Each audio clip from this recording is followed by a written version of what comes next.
too thin and had to put a vinyl top on it to keep it hidden, correct? Right, yes. Yeah. Oh, so they still won't admit it, right? You know, it is in Mark's book. You realize that there's a picture of the car in Mark's book on page 61. I was going to bring. I was like, wait a minute, you're hiding it here. You put a picture of it in there. But you know, Don, back then you told me that the shop was very small and you all worked together to do things. And what was it like coming up with things to do to the car and then presenting things that might have been outside the rule a little bit to Mr. Penske? Well, best thing to do was keep it quiet as long as we could. And the first thing I think of is air jacks. I decided that during a pit stop, once in a while the car would come in. If it had a flat tire, you couldn't get the over-center jacks under the car to jack it up. And so after I saw that a couple of times, I thought, well, we ought to have a better way to do it. So I did air jacks for the first time, I think in '74 or '5, or I don't know. And I was afraid to show all that to Roger because I just didn't know what would happen. But we used to practice at the local Sunoco refinery at Indianapolis. So we went there, we took the car, we were practicing, and we plugged in the air hose and the car jumped up and Roger looked at it and he looked at me and he said, "This is a great idea."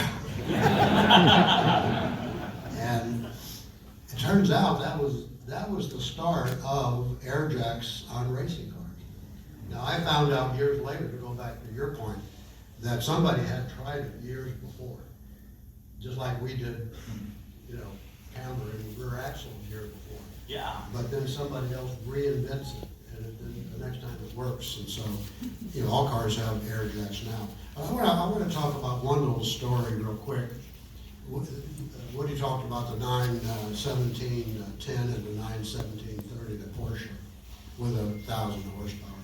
Well, the reason that program got started was that we had done the Ferrari 512, and with a car that was owned by a local guy in Philadelphia. We couldn't even get Ferrari to sell us a spare windshield for that thing. So there was nothing to do with the factory on that car. It was all to do with us. So, and as I recall, and Woody can help me, we did 4 long distance races, and 3 out of the 4 we out-qualified Porsche. So with that car, and the reason then Porsche decided they wanted to get into Can-Am racing in the U.S., and they were looking for an American team to actually run the cars in America. And because we had done so well with the 512 compared to them, Roger, our team was one of the people they were considering. So, long story short, we ended up going to Germany to talk to them about putting that deal together. And I don't know that for sure if Roger knows some of this, but prior to the trip, during the trip, Roger told Mark and I, said, "Now you guys keep your mouth shut." Mark and me. "I don't want you to screw up this deal." He said, "I'm going to go make a deal with these, the Porsche the higher ups at Porsche, and you guys, you just keep your mouth shut." So Mark and I kind of look at each other. When we get there, they have all these test cars to drive, and they have all of this stuff to show us, and it was really a good deal. And at one point, I got Helmut Flegel off to one side, and who was their engineer that was going to be the head of this project on Porsche side. And I asked him, I said, what kind of wing are you going to have on this thing? This is going to be new sports car. He looked at me and he said, "Porsche thinks wings are for airplanes." And end of conversation. Because I didn't want to screw up this deal. So then Roger apparently made a deal and said to me and Mark, "Okay, I think we got a deal." So we get on a plane, Mark and I, to fly back to to New York, and Roger went off somewhere else. All the way home, on the plane, we're talking, and I said to Mark, I said, you know what, I didn't get a very good reception on that, what kind of wing are you gonna have thing. And he said, well, maybe, don't forget the vacuum cleaner car was in existence then. I don't know if you remember that, the one that Hall ran in a couple weeks, in a Can-Am, probably 69 or 70. Anyway, so I'm thinking, well, maybe they don't want to do wings. They got some other idea. So we fly all the way back to New York, and we're back and forth, and long story short, we didn't even leave the airport in New York. We went back to Lufthansa, went back to Germany, and called Flegel and said, we have to have a meeting. And so we had a meeting. Did you know this, Roger? so we had the meeting, and we sat, and Flegel was a very, very bright guy, but he was new to motor racing. And so we sat down and we explained everything about why a wing, what it does. It doesn't matter that it has a little bit of drag. It doesn't matter if you can sacrifice a little speed on the straightaway, if you can gain significantly in the corners.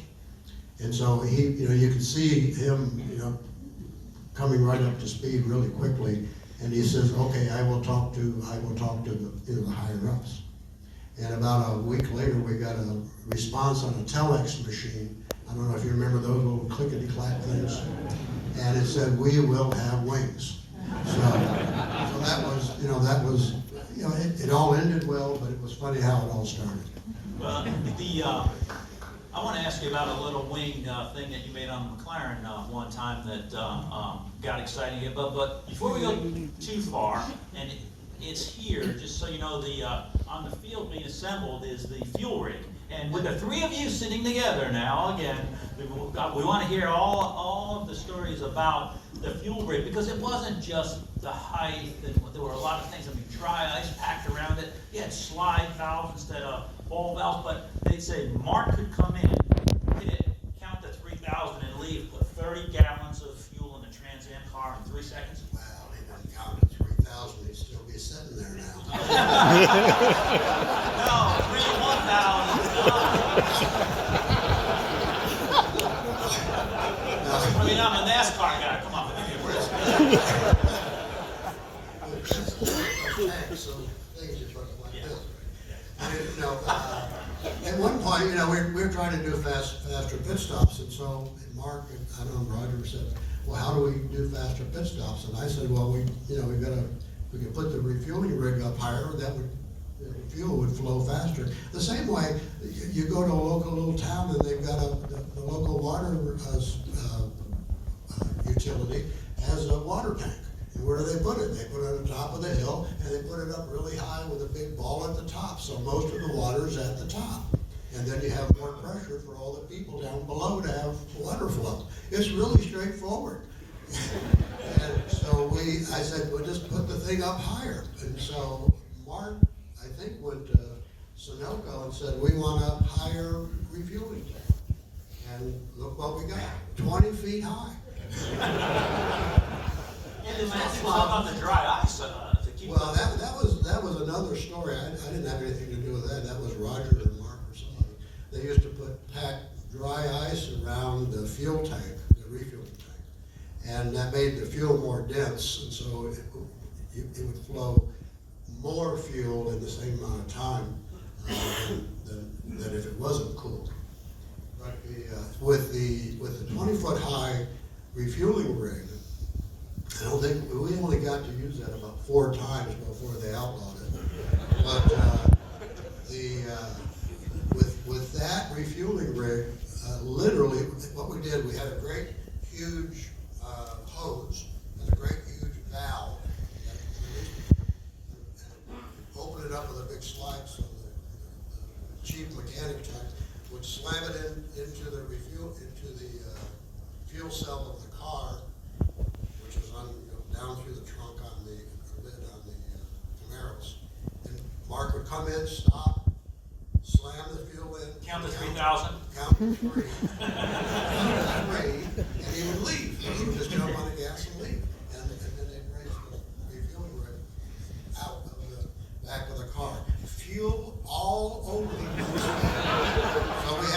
warnings all around that said, do not smoke. And that refueling rig is here this week. Yeah, be on the field. And then I heard this from Jay, and I think Woody and I spoke about it as well. But there was an adjustable wing on McLaren, I think it was, that a lever that Mark could use, and it worked really good in the shop. But 180 miles an hour on the racetrack. No. Do you want to tell me, Jay? The wing slider that got stuck on the McLaren. The wine press. The wine press. Oh, I know. Yeah, the one Yeah. Oh, yeah. All You right. can adjust the wing. Well, that it didn't, wouldn't change. I kind of forgot about that, it didn't work. Well, we had, at Indy, you couldn't, the wing could only be a certain height, period. And if you thought you had needed more or less wing in the rear, there was really no way to adjust it very simply. And so I came up with this contraption, I think Roger called it a wine press or something, where you could just go in the back of the car and turn this crank, and the wing, the angle of the rear wing would change, but the very rear edge of the wing would stay in exactly the same place, so that they couldn't say that the wing was too high, because that was the highest point. And so, and we, you know, one of those things that seemed like a good idea at the time. It didn't. It kind of worked, but it kind of didn't. So.